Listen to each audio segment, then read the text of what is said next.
Kawhi Leonard hijacking all the headlines from what we thought would be the summer of LeBron. To talk a little bit more of him wanting out of San Diego and wanting to opt in LA, we bring in Bobby Marks and Adrian Wojnarowski. Where are we at right now with the situation, Woj? Well, the Spurs were blindsided yesterday by the reporting. They thought that they would have a chance here to sit down with Kawhi in the near future. They still feel like time is on their side. Certainly the draft is Thursday. Free agency starts July 1. But the trade deadline in February is really the only deadline that they'll be working with, because that will really be their last chance to either trade him and get something in return. They can still offer him that $219 million Supermax contract.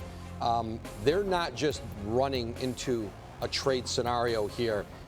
They went through this with LaMarcus Aldridge last year, worked things out, and then ended up signing him to a contract extension. Well, and one team that would certainly love Kawhi Leonard is the Los Angeles Lakers. But if you're San Antonio, there are obstacles to try to do a Kawhi Leonard trade. These are your assets right now: Lonzo Ball, Brandon Ingram, Josh Hart, Kyle Kuzma. Here is the sticking point. Luol Deng owed $37 million. If I'm San Antonio, that's a non-starter. For me, I would be interested in maybe a Brandon Ingram or a Kyle Kuzma, not Lonzo Ball. The hard part is if you're in Los Angeles, you're trying to get two max players. Yep. So you can get a Kawhi Leonard, and if somehow you find a third team for that Deng contract, you can slide in a LeBron James or a Paul George, possibly. Here, you'll still have the 25th pick, and that all fits nice into the puzzle. The hard part is, if you're San Antonio, do you really want to create a super team? And I think right now you don't. It's about that dang contract at the end of the day for the Lakers. They're the team that was ID'd yesterday, Woj, but who could be some other potential suitors should the Spurs decide to acquiesce to his request to be traded? Listen, most teams in the league have interest, and some started to register their interest yesterday. But Boston has the bevy of draft picks, young players, to be a factor with any star player available in the league. They called San Antonio at the trade deadline in February. San Antonio did not engage them in trade talks. I'm told that Boston is ready to get back into this if Leonard becomes available. Well, and you mentioned Boston and the draft picks, and in 2019, they could have four picks. They've got their own. That Sacramento pick right here potentially could be in that 2 to 5 range if the Kings miss the playoffs once again. They also have a Grizzly pick that could be in a 9 to 30 range, and also their own. And those are your assets. Boston still has a treasure chest of assets.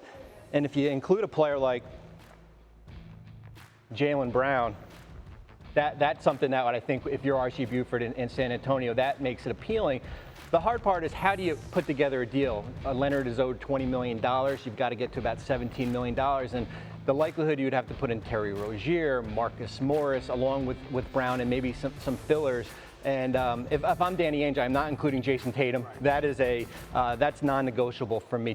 Tatum is basically untouchable right now. Oh, he's fantastic, especially to be a rookie. But prospective trades aside, from what you're hearing, Woj, are we really at the point where the relationship between Kawhi and the Spurs is irreparable? I think that's what the Spurs would like to find out, El. And Greg Popovich had hoped to sit down with Kawhi Leonard and talk about this face-to-face with him. And San Antonio still hopes that that's going to happen here, whether it happens before the draft on Thursday, before July 1 free agency.